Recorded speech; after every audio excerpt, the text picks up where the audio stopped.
Hi everyone, here this is Aradhya Gupta and you all are watching Law Vita. आज हम लोग इस वीडियो में डिस्कस करेंगे the topic of mutation in UP revenue code 2006। इससे पहले हम लोगों ने जितने भी टॉपिक्स हैं यूपी रेवेन्यू कोड के वो हमने डिस्कस करे हैं। उसका जो एक सेपरेट प्लेलिस्ट बना हुआ है, I leave the link in the description box, तो आप लोग उन सभी लेक्चर्स को देख सकते हैं। अगर आप लोगों को हमारे लेक्चर के नोट्स चाहिए तो there are two options, either you can follow our Instagram page, link is in description box, or you can contact us on our email id, the same is in description box available।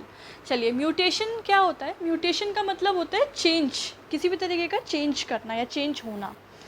इसको Urdu language में दाखिल खारिज कहा जाता है और ये popularly दाखिल खारिज के नाम से ही जाना जाता है हमारे यूपी में। तो ये है क्या? whenever there is a change in the possession of land, the दाखिल खारिज प्रोसीडिंग इज स्टार्टेड। जब भी किसी लैंड की पोजेशन में चेंज आता है, मतलब जो पोजेशन है लैंड का वो जिसके पास पहले था अब किसी और के पास स्विच हो गया है, या तो हो सकता है कि वो सक्सेशन के थ्रू किसी और के पास चला गया हो, फादर से सन के पास चला गया हो, या उसकी वाइफ के पास चला गया हो, या फिर ट्रांसफ़र के थ्रू। तो जब कोई लैंड का जो टेन्योर होल्डर है वो चेंज हो जाता है, तो तब जो प्रोसीडिंग बिगिन होती है उसे हम कहते हैं दाखिल खारिज। whenever there is a change in possession of land, दाखिल खारिज proceeding or mutation proceeding is started। ठीक है। The name of one person is struck off from the annual register, that is खतौनी, and the name of other person is entered in his place। फिर क्या करा जाता है? सबसे पहले कि जिस पर्सन का पहले नाम था उस होल्डिंग के, उस लैंड के सामने कि ये लैंड इसकी है, अब क्योंकि उससे तो हट के किसी और पर्सन के पास पोजेशन आ गया है ना, तो अब उसका नाम स्ट्रक ऑफ कर दिया जाता है, हटा दिया जाता है खतौनी या रिकॉर्ड ऑफ राइट्स में से। और जो नया पर्सन है जिसके पास अब पोजेशन आ गई है, उसका नाम उस जगह पर एंटर कर दिया जाता है in place of that earlier person in front of that land. ठीक है। अब म्यूटेशन प्रोसीडिंग के नेचर क्या होता है? So the mutation proceeding starts whenever there is change in possession of land। Mutation proceeding कब शुरू होती है? तब शुरू होती है जब जो लैंड का पोजेशन है उसमें चेंज आता है, right. It is essential to be done in every type of land, whether agricultural, industrial और रेसिडेंशियल। चेंज किसी भी तरीके के लैंड में आया हो, चाहे एग्रीकल्चरल में, चाहे इंडस्ट्रियल में, चाहे रेसिडेंशियल में, अगर इनमें से किसी भी तरीके की लैंड का जो लैंड होल्डर है, जो टेन्योर होल्डर है, वो बदल गया है, ठीक है, पोजेशन चेंज हो गई है, तो ये म्यूटेशन की प्रोसीडिंग्स को इनिशिएट करना इट इज़ असेंशियल। ठीक है। ये ज़रूरी नहीं कि एग्रीकल्चर में किया जाएगा, in every type of land it is necessary to be done. In regard to agricultural land, it is to be done in तहसीलदार और revenue office, and in regard to residential land, it is to be done in municipal office। अगर agricultural land के possession में change आया है तो वो उसकी जो proceedings हैं वो होंगी तहसीलदार या revenue officer के ऑफिस में, और अगर ये रेसिडेंशियल लैंड है, मतलब किसी घर था, ज़मीन थी उसकी, तो फिर वहाँ पर उसका जो प्रोसीडिंग्स होंगी, इनिशिएट होंगी, वो म्यूनिसिपल ऑफिस में होंगी। ठीक है। So you have to remember, agriculture land के कंटेक्स्ट में तहसीलदार या revenue officer, and residential land में municipal office, right. Change in possession में अकर इन टू वेज। अब पोजेशन किस किस तरीके से चेंज हो सकता है? ठीक है। जो लैंड होल्डिंग राइट्स थे, जो जायदाद पर जो कानूनी हक था, वो दो तरीके से चेंज हो सकता है। पहला बाय सक्सेशन, ठीक, टेस्टामेंट्री मेथड से, मतलब कोई वसीयत लिखकर चले गए हैं, ठीक है, उसमें जो सक्सेशन का प्रोसीजर है उसके थ्रू कि अभी दादा चले गए, दादा के बाद उनके बेटे, मतलब पापा को मिल गई प्रॉपर्टी, या उसके बाद उनसे भी पोजेशन अब चेंज होकर उनके बेटे के पास आ गई प्रॉपर्टी, तो ये जो सक्सेशन के प्रोसीजर के थ्रू चेंज होता है अगर, या फिर इट में अकर बाय ट्रांसफ़र। अगर एक पर्सन ने किसी भी प्रोसेस, अगर किसी पर्सन ने बाय सेल ट्रांसफ़र कर दी प्रॉपर्टी, तो उसमें भी जो पोजीशन का चेंज आता है वो भी म्यूटेशन प्रोसीडिंग में कवर होगा।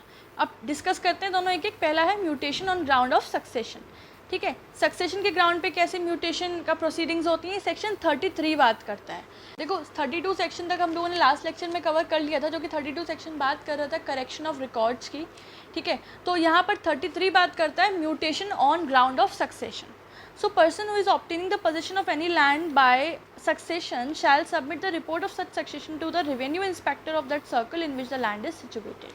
तो जो पर्सन ने सक्सेशन के प्रोसेस के थ्रू लैंड एक्वायर की है, ऑब्टेन की है उसका पोजेशन, वो जो है उस चीज़ की जो रिपोर्ट है वो अपने खुद के मोशन पर जो सक्सेशन का जो रिपोर्ट है वो रेवेन्यू इंस्पेक्टर के पास सबमिट करेगा. जिस जगह पे वो लैंड सिचुएटेड है उस एरिया का जो रेवेन्यू इंस्पेक्टर है, उस सर्कल का जो रेवेन्यू इंस्पेक्टर है उसको सबमिट करेगा. Right. Revenue inspector shall, if case is not disputed, record such succession in record of rights, and if case is disputed shall make inquiry as necessary and submit the report to तहसीलदार. तो अभी अगर revenue inspector के पास जब matter आ गया है, जब reports आ गई हैं इस मैटर की, तो वो दो चीज़ देखेंगे. पहला, अगर डिस्प्यूटेड मैटर था, मतलब कि जो ज़मीन जायदाद है वो लड़ झगड़ के या किसी आर्बिट्रेशन प्रोसीडिंग्स के बाद ही मिली है, तब पोजीशन मिला है, ठीक है, तो उस केस में तो रेवेन्यू इंस्पेक्टर जो है वो एक इंक्वायरी करेंगे, ठीक है, एंड उसकी जो फाइनल रिपोर्ट है वो तहसीलदार को सबमिट करेंगे. अगर केस कोई डिस्प्यूटेड नहीं है, सिंपल नॉर्मल लीगल प्रोसीडिंग्स के थ्रू, सक्सेशन के थ्रू जो है पोजीशन एक्वायर हुआ है, तो वो उसको डायरेक्टली जो है उस सक्सेशन को खतौनी में रिकॉर्ड ऑफ राइट में रिकॉर्ड कर लेंगे. ठीक है, ये किसकी ड्यूटी है? रेवेन्यू इंस्पेक्टर की. persons whose name has not been recorded by revenue inspector or who is aggrieved by orders of revenue inspector may move an application before the तहसीलदार. अगर कोई भी व्यक्ति रेवेन्यू इंस्पेक्टर के किसी ऑर्डर से satisfied नहीं है, ठीक है, वो उसके ऑर्डर से खुश नहीं है और वो चाहते हैं कि फर्दर उसकी अपील लेके जाएं, तो वो उसके लिए एप्लीकेशन प्रेजेंट कर सकते हैं before the tehsildar of that district. और तब भी ले जा सकते हैं अगर तहसीलदार ने मना कर दिया कि नहीं तुम्हारा नाम इसमें ऐड नहीं हो सकता है. आफ्टर इंक्वायरी अगर उनको लगता है तो ऐसी सिचुएशन में भी वो उसके लिए फर्दर एप्लीकेशन मूव कर सकते हैं बिफोर द तहसीलदार. राइट, ये हो गया आपका mutation on ground of succession section 33. Next है mutation in case of transfer. अगर ट्रांसफ़र होकर प्रॉपर्टी एक्वायर करा है, पोजीशन रिसीव किया है उस होल्डिंग का, तो उसके बारे में सेक्शन 30 पर बताता है persons obtaining position of any land by transfer shall submit the report of such transfer to tehsildar of tehsil in which the land is situated. तो अगर ट्रांसफ़र से रिसीव हुई है तो जिस जगह पे लैंड सिचुएटेड है उस ट्रांसफ़र की जो रिपोर्ट है वो तहसीलदार के पास सबमिट करेगा. तो ध्यान रखना है, सक्सेशन के केस में तो रेवेन्यू इंस्पेक्टर के पास सबमिट की गई थी सक्सेशन की रिपोर्ट, और ट्रांसफ़र के केस में तहसीलदार को सबमिट की गई है. Here transfer includes family settlement, और इसके अंदर जो ट्रांसफ़र टर्म है इसके अंदर फैमिली सेटलमेंट के थ्रू भी अगर पोजीशन रिसीव हुआ है तो वो भी इसके अंदर कवर हो जाएगा. ठीक है.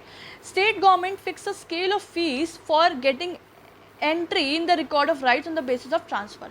और ट्रांसफ़र के कंटेक्स्ट में स्टेट गवर्नमेंट जो है वो कोई एक फ़िक्स फ़ीस कर देगी, एक फ़ीस फिक्स कर सकती है. उसके पास ये पावर है कि अगर आपको अपना रिकॉर्ड ऑफ राइट्स में अपना जो भी नाम है, इन्फॉर्मेशन है, उसकी एंट्री करानी है तो उसके लिए एक फ़ीस आपको पहले पे करना पड़ेगा. उसके बाद ही जो तहसीलदार है वो इस इन्फॉर्मेशन को रिकॉर्ड करेंगे, which is to be paid by person in whose favour the record is made. और जिसके फेवर में रिकॉर्ड किया जाएगा, मतलब जिस पर्सन ने पोजीशन एक्वायर किया है उस प्रॉपर्टी का, वही पे करेगा ये fees to the tehsildar.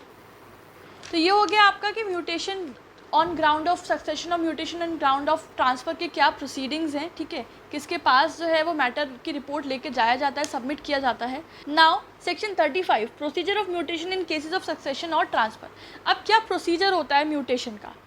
On receipt of report under section 33 और 34. अब जब 33 के अंदर रेवेन्यू इंस्पेक्टर के पास रिपोर्ट आ गई, सेक्शन 34 में तहसीलदार के पास रिपोर्ट आ गई, तो अब tehsildar shall issue a proclamation and make inquiry as necessary. तो अब तहसीलदार जो है जितना उनको नेसेसरी लगेगा वो उस रिपोर्ट्स के, उस मैटर्स के रिगार्ड में इंक्वायरी करेंगे. If case is not disputed, अगर उनको लगता है कि जो पोजीशन मिला है आइदर थ्रू सक्सेशन और ट्रांसफ़र वो डिस्प्यूटेड नहीं है, then shall direct the record of right to be amended accordingly. तो फिर वो ऑर्डर दे देंगे कि जो रिकॉर्ड ऑफ राइट है उसमें अमेंडमेंट कर दीजिए. जो पहले नाम था जिस व्यक्ति का उसको रिमूव करके अब जो नए पर्सन ने पोजीशन एक्वायर किया उसके नाम को इसमें ऐड करके रिकॉर्ड ऑफ राइट को या खतौनी को अमेंड करिए. और अगर उन्हें दिखता है आफ्टर इंक्वायरी की जो केस है वो डिस्प्यूटेड केस है, then he shall decide the dispute and then direct the record of right to be amended accordingly. तो फिर अगर डिस्प्यूटेड केस है तो पहले वो डिस्प्यूट को डिसाइड करेंगे, जो भी पार्टीज़ हैं उनको आपस में सामने बुलाएंगे, बातचीत करवा के और मामला सुलझाने के बाद फिर डायरेक्शन देंगे कि अब रिकॉर्ड ऑफ राइट को आप अकॉर्डिंगली अमेंड कर दो। ठीक है, तो कैसे अमेंड हो सकती है, क्या कैसे इंक्वायरी करने का ऑर्डर देते तहसीलदार, ये प्रोसीजर ऑफ म्यूटेशन सेक्शन 35 आपको बताता है। Any person who is aggrieved by the order of tehsildar में अपील टू एसडीओ। अगर कोई भी पर्सन तहसीलदार के ऊपर जो प्रोसीडिंग्स हो रही है उसमें किसी ऑर्डर से अग्रीव्ड है, ठीक है, वो उससे नाखुश है, तो वो अपील कर सकता है to the sub divisional officer of that district. ठीक है, एसडीओ के सामने अपील ले जाई जा सकती है, उसमें लिमिटेशन पीरियड है with in 30 days from such order. उस ऑर्डर के 30 दिन के अंदर अंदर आपको अपील करनी होगी। ठीक है, ये आपका ड्यूटी है। इससे रिलेटेड केस है Ramjanak versus state of UP and others. So here it was held that tehsildar is bound to decide a contested mutation case within 90 days।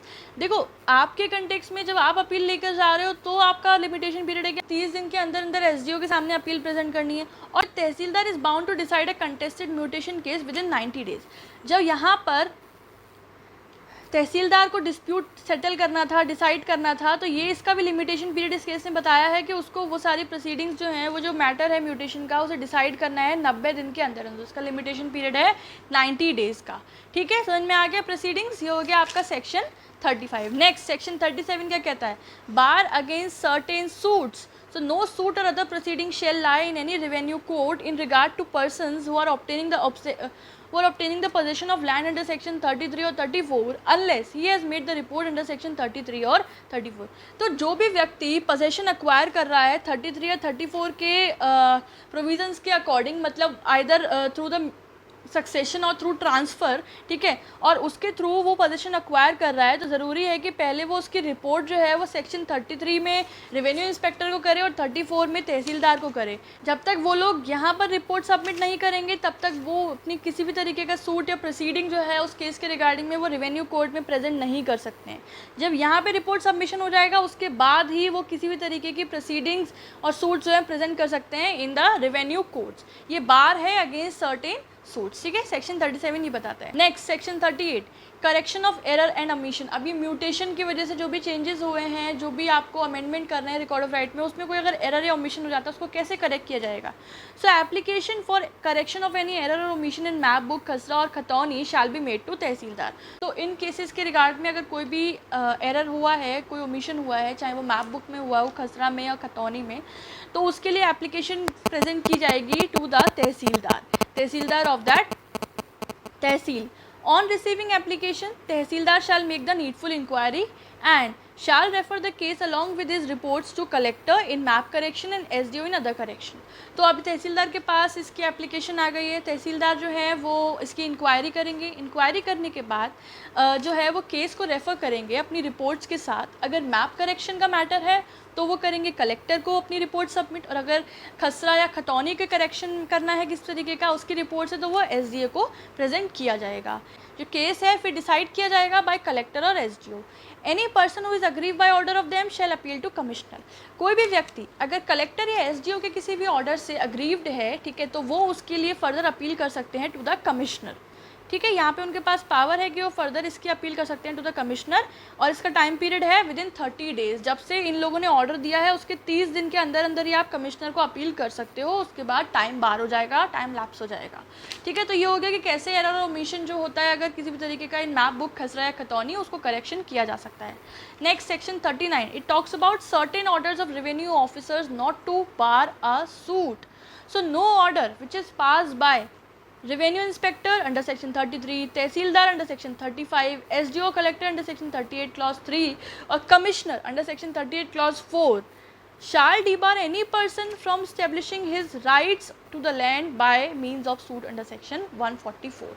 तो कोई भी ऑर्डर जो इन लोगों ने इन सेक्शंस में दिया है, जो अभी तक हम लोगों ने ऊपर पढ़ा था, जो भी ऑर्डर्स वो लोग दे रहे हैं वो किसी भी पर्सन को डीबार नहीं करता है, उनके ऊपर प्रतिबंध नहीं लगाता है कि वो अपना जो लैंड के रिगार्डिंग राइट्स है वो स्टेब्लिश करा सकते हैं by means of suit under section 144। ठीक है, ये ऑर्डर्स उन्हें ऐसा एक्शन लेने से नहीं रोकेगा। अगर पार्टी चाहती है अपने लैंड के राइट्स को इस्टेब्लिश कराना through a suit under section 144 तो वो कर सकती है। ये ऑर्डर्स उस एक्शन को प्रोसीड करने में डीबार नहीं करेंगे, उन्हें रोकेंगे नहीं। ठीक है, तो certain orders of revenue officers not to debar a suit under section 144। और लास्ट सेक्शन है हमारा म्यूटेशन के टॉपिक में section 40, that is presumption as to the entries. So it says all entries in khatauni, that is record of rights or annual records which is prepared in accordance with this code shall be presumed as true until contrary is proved. तो जो भी entries खतौनी के अंदर की गई हैं regarding the possession, regarding the tenure holders, ठीक है, their areas, their plot numbers, their condition of their land, the rents, the revenue, ये सब चीज़ों के रिगार्ड में जो भी एंट्रीज़ की गई हैं खतौनी के अंदर जो इस कोड की अकॉर्डेंस में की गई हैं, तो वही प्रिज्यूम किया जाएगा कि वो सभी जानकारी बिल्कुल सही है. जब तक कोई कॉन्ट्ररी प्रूव नहीं हो जाता, जब तक कोई पर्सन काउंटर नहीं कहता है कि ये गलत है और फिर उस चीज़ के लिए फर्दर प्रोसीडिंग्स बिगड़ नहीं होती हैं, तो जब तक कॉन्ट्ररी प्रूव नहीं होता है तब तक यही प्रिज्यूम किया जाएगा दैट ऑल एंट्रीज इन खतौनी आर ट्रू. राइट. तो गाइज़ ये था आपका म्यूटेशन का टॉपिक. सिंपल था. इसको क्या बोलते हैं उर्दू भाषा में? दाखिल खारिज. ये तब किया जाता है जब अगर किसी लैंड की पोजेशन में चेंज आया है, या तो वो सक्सेशन के थ्रू आया है या फिर वो ट्रांसफ़र के थ्रू आया है. ये हम लोगों ने पढ़ लिया कि अलग अलग सेक्शन में कैसे आप अगर सक्सेशन में आपका चेंज हुआ है पोजेशन तो आप किसके पास जाओगे, ट्रांसफ़र में तो किसके पास जाओगे, प्रोसीजर क्या है इसका. ठीक है. फिर आप करेक्शन कैसे करा सकते हो, आपके पास लिमिटेशन पीरियड्स क्या हैं, किन किन एजेस में आप कहाँ कहाँ अपील ले जा सकते हो. ठीक है. और प्रिजम्पशन किया जाता है एंट्रीज़ का that they are to be true until contrary is proved. So this was it everyone. I hope आप लोगों को ये कॉन्सेप्ट समझ में आ गया होगा. नेक्स्ट आप लोग किस तरह की वीडियो कौन से टॉपिक पर चाहते हैं प्लीज़ आप लोग मुझे कमेंट बॉक्स में लिखकर बोलिए. ठीक है. और कोई नया सब्जेक्ट जो मैंने नहीं स्टार्ट किया है वो भी मैं स्टार्ट करूँ with all these proper notes. So do write down in the comment section. अगर आप लोग को लेक्चर पसंद आया तो आप लोग इस वीडियो को लाइक कर सकते हैं. That's all up to you. और अगर आप लोगों ने अब तक चैनल को सब्सक्राइब नहीं किया है और अगर इसका कंटेंट आप लोग को यूज़फुल लग रहा है तो सिर्फ तभी, हाँ, तो आप लोग चैनल को सब्सक्राइब भी कर सकते हैं और अपने फ्रेंड्स के साथ शेयर भी कर सकते हैं. इससे मेरा मोटिवेशन बढ़ेगा, मेरा एंथुसियाज्म बूस्ट होगा कि मैं और अच्छे से अच्छे तरीके से आप लोगों के सामने ये लेक्चर्स प्रेजेंट करूँ. So this was it everyone. Signing off here, Aaradhya Gupta. Have a good day. Bye bye.